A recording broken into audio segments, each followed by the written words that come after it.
If balance feels impossible, maybe it's time to aim for something smarter. Smart Harmony isn't about doing it all, it is about doing what matters most. Welcome to the AI Empowered Mom podcast. I'm Sarah Dooley, founder of AI Empowered Mom. Our mission is to reduce the mental load of parenthood using AI tools and support systems so moms and caregivers can ditch the draining and reclaim their time and joy. I am thrilled to welcome Carla Greenan, a coach, a parent, a longtime mentor to so many leaders navigating complex seasons of working parenthood, and a really valuable mentor and coach to me. We'll talk about smart harmony, the hidden challenges working parents face today, how small mindset shifts, coaching, and even AI can help restore clarity and confidence. Carla, it is such a thrill to have you here. Thank you so much for joining me. I am so excited to be here, Sarah, and collaborate with you on this. Well, Carla, let's start with today. What is it like for working parents today? What kind of struggles are you seeing most often in your coaching work? Yeah, so there's the to-do list that never end, the task switching, the using your brain at work and home and trying to do everything yourself. So I think bottom line, it's the biggest one is really about managing their time, learning how to prioritize what's most important and also letting go of some of those less important things. And this applies at work and at home. I hear people tell me they don't know how to say no at work or they're afraid to say no. And then they get overwhelmed. And at home, they want things to be a certain way and they get overloaded because they want the toys cleaned up every day or the kitchen clean. And some of those things we have to learn to just say, not now, no, or not now. And it's not important. How do you help people learn that? I hear myself in so much of what you're sharing. So, Yeah. what's one or two ways that you help people start saying no or not now?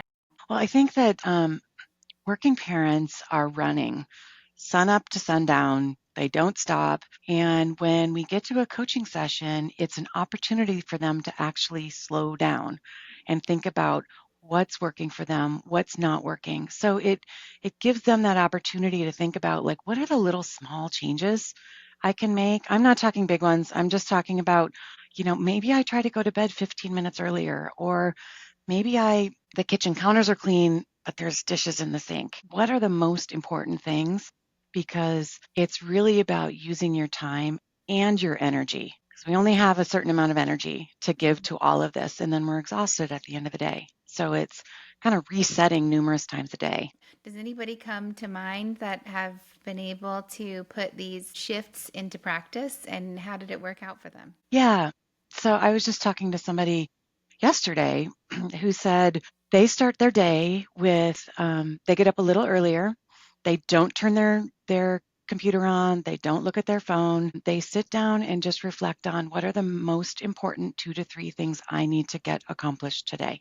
And that might be work, it might be home. But then throughout the day, they're always resetting and going, okay, this person that's popped in on Teams or sending me a ping, is what they're asking for more important than what I had on my list? So a lot of times it's learning how to put yourself a little higher on the list Mhm. and not always being fully responsible for taking care of everybody else and everything else that needs to get done, but intentionally choosing how am I going to tackle my day, both time wise and energy wise. And she said it's been a big help for her. The other thing she did is she's like, I got rid of Instagram.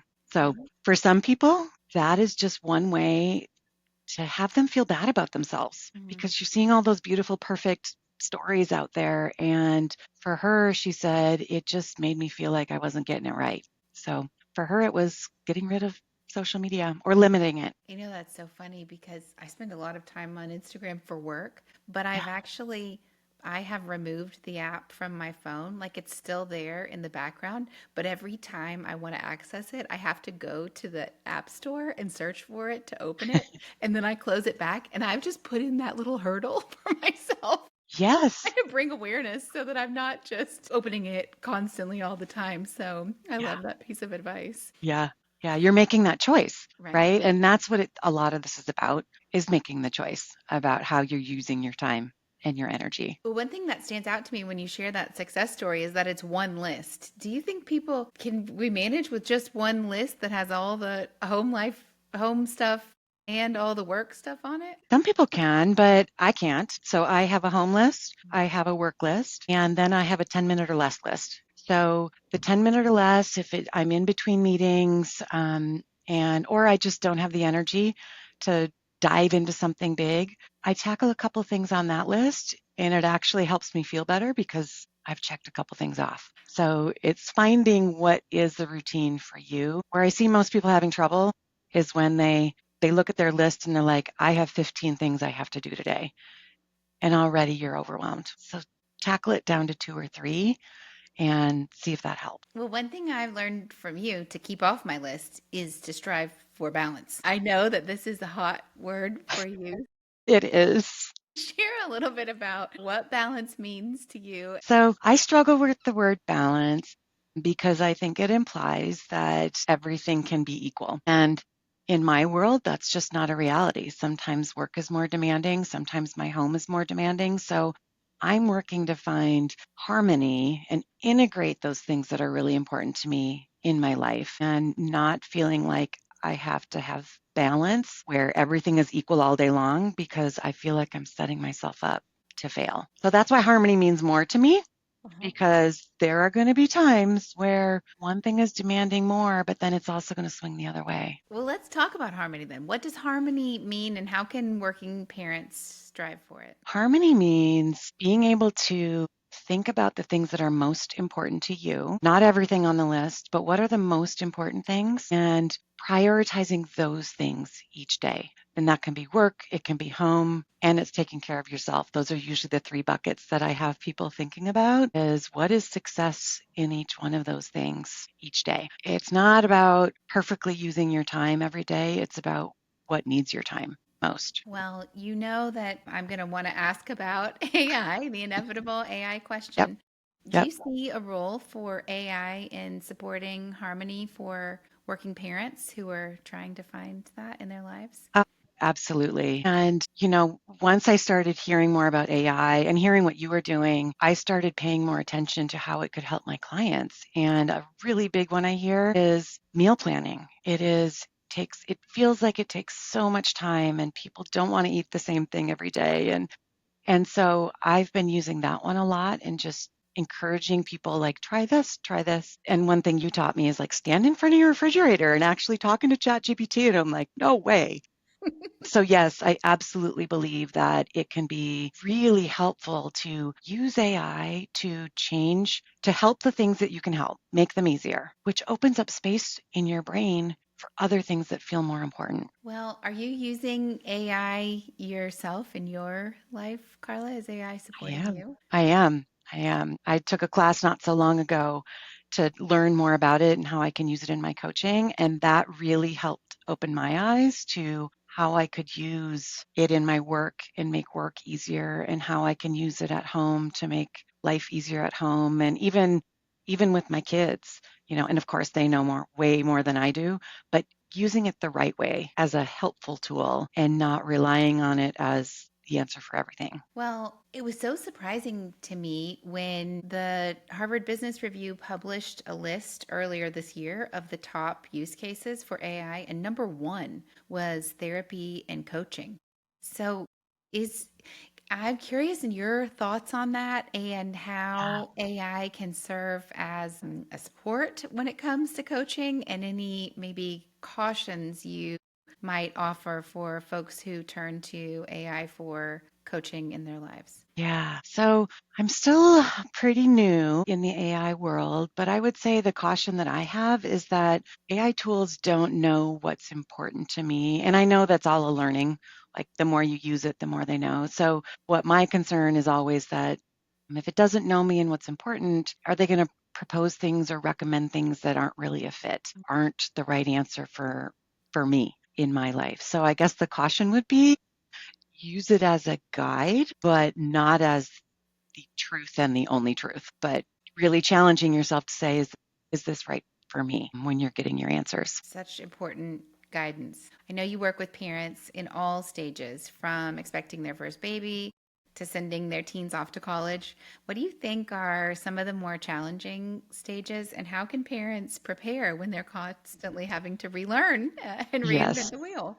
Yeah. So I was thinking about this because I hear this often, this question, and I asked this question when my kids were little, and the answer I got, which is really truthful, is there are challenges in every stage. It's just different. They're different challenges, and so the best kind of tips or encouragement I can give is that just expect that things are going to change and meet your kids where they are. I have 3 kids, and they're all pretty different kids.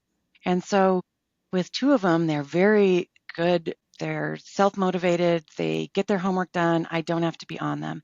My oldest was not like that at all. And we were always nagging him, get your homework done, turn it in. And it backfired every time. Once we finally let go, he figured it out by himself. Hmm. So I think it's really child dependent and stage dependent, but meeting them where they are, I think is an important thing to think about no matter what stage you're How in. did you come to figure that out? Like, how were you able to stop the nagging? Oh, it was just frustrating for everybody. And what I really realized was the relationship was more important to me than the homework getting done and that the nagging was impacting the relationship and that did not feel good to me. Mhm. And so I wanted to sit back and just support him in understanding him and what was important for him and how he was going to get it done. Once he went away to college, he's thriving. He figured it out on his own and that's maybe what we should have, and I hate the word should, but that's something we maybe could have thought of earlier is what is the way that works best for him, Mhm. which is different than my other 2 kids. Well, Carla, what do you think about the mental load? Is the mental load real for the parents you work with and coach? It's real. Yeah, it's definitely real. And it impacts different people different ways. But I remember wondering about years, like, why am I so tired? Mhm. And I finally realized after tests and other things, like, I am juggling so many things in my brain work, home, kids, house, all those different things, not just what has to be done, but we all know with kids, there's an emotional factor. And it's juggling all those things and trying to support all those things. I was exhausted. Even though I could look at my day and I'm like, I didn't really do anything that physically demanding. Why am I so tired? And it was because of the mental juggle that I was tackling. The physical manifestation of the mental load is how tired, Yep, physically tired you are at the end of the day. Wow. That's a exactly. powerful way to answer anybody who wonders if the mental load is real. Like, yes, you can feel it in your body when you're tired at the end of the day. Exactly. And going on to those, whether it's social media or your favorite series that you like to binge watch, that's how we're trying to check out and slow that down is resetting our brain. So finding the ways that work for you to do that. Well, whether it's about the mental load or, changing seasons of their lives, what is that one piece of advice you give most often to the parents that you coach? Yeah. So whether it's advice or I guess I'd say it's more of an encouragement is do what's right for your family. The only right answer is what's right for you. You're going to get a lot of advice. You're going to get a lot of people telling you you need to parent this way. This is how you get your kids to eat. This is how you should be getting them to go to sleep. But the only one that knows your family, your circumstances, your kids is you. So trust yourself to know what the right answer is for you. Trust yourselves. What beautiful advice. And, uh, Hard to do, easy to say. Carla, I'm so excited about the Smart Harmony workshop series that we are launching very soon, where we combine our superpowers, where you help people understand harmony in their lives and coach them to find ways to make meaningful change. And then I pop in with a little bit of enablement, helping them think about how AI could support them in their quest for harmony. Can you share a little bit about what people can expect and why you're excited to bring this to organizations and enterprises? Yeah. Yeah. Well, I'm super excited about it because what we're trying to do is make the lives of working parents easier, right? We want to reduce some of that mental load. We want to we want them focusing on the things that are most important to them. So I'm going to spend some time just talking about helping people clarify what are some of those things that are most important to you. And then flip it over to you to help with some of the tools that can help them do that and streamline. And I feel like it's so important to organizations as well because when you've got your working parents feeling like they can manage the juggle a little bit better, they're going to have more energy. They're going to be more engaged at work, which is going to help all around. Quality is going to go up, loyalty goes up. So there's a number of reasons. And one of the things that I love about this too is it's not all theoretical. Mhm. It's like we're going to get down and we're going to say, all right, I want you to think about this. These are the things that are important, and have them thinking about that for themselves and then giving them tools to make it happen. Where can folks go to find out more about the Smart Harmony Workshop Series? You can email me at carla@3bcoaching.com, or Sarah. How can they find you? They can find me at contact@aiempoweredmom.com or on Instagram and TikTok at aiempoweredmom. Yeah. And I'm on Instagram as well, and I'm on LinkedIn, and we'll be sharing more information there, with links to either connect to one of us to talk about it or just give you more information about what it's going to be all about. And Carla, before we go, I just need a tip from you because of what you and your family have just gone through. Here we are in July, so many families will be getting ready to send their kids off to college. You've done it once, you'll do it again. What's your best tip for parents who will be sending kids off to college this fall? Get organized. Get organized. So I talked a little bit about my oldest, he's not organized. So I created a checklist, and the checklist helped us with what do we need to buy? What do we really need? And then as we were getting ready to pack the car, we had the checklist and we're like, do we have everything? And then that just saved us because it was a way, because I know he's not really organized. It's not his superpower. It was a way to ease my mind that we had what we needed. And guess what? Even if you don't, Amazon ships everywhere. And I'm not trying to plug for Amazon, but Target, wherever, um, you can get the things you need. So don't stress, but instead enjoy that big milestone, that big shift with them. Hey, that's a good use case for AI. Take your list and compare it to ChatGPT or Gemini or Grok's Yes. college checklist. Well, thank you so much, Carla, for spending this time. And I'm so excited to bring the Smart Harmony concept to organizations with you this fall.